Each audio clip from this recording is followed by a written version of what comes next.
সাংবাদিক হিসেবে হুমকি আসবে এটা ধরে নিয়ে কিন্তু সাংবাদিকতা করতে হবে। যদি বলো যে না আমার একটা মসৃণ পথ, আমি আসছি সচিবের মতো খালি ধাপড়ায় বেড়াবো, কাজ হবে না।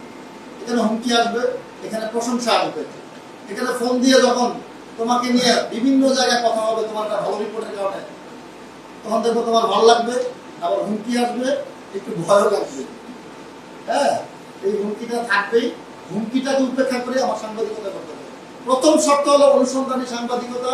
তুমি যা লিখবা একদম টু দা পয়েন্টে লিখতে হবে, কোনো বাড়তি কথা লেখা যাবে না, কোনো অসত্য কথা লেখা যাবে না। যদি তুমি সত্য কথা লিখতে পারো, একদম যত বড় কঠিন রিপোর্টই হোক, যত বড় শক্তিশালী লোকের বিরুদ্ধেই হোক, প্রথম শর্ত হলো যদি তোমার সত্য রিপোর্ট হয়, অনুসন্ধানী রিপোর্ট, সে যতই হুমকি টুমকি দেয়, হুমকি যে দিবে সেও দুর্বল হয়ে যাবে। সে জানে যে ঘটনাটা সত্য, ওরা মুখে মুখে হুমকি যাই দেয়, কিন্তু ভেতরে ওর দুর্বলতা কাজ করবে ওরই।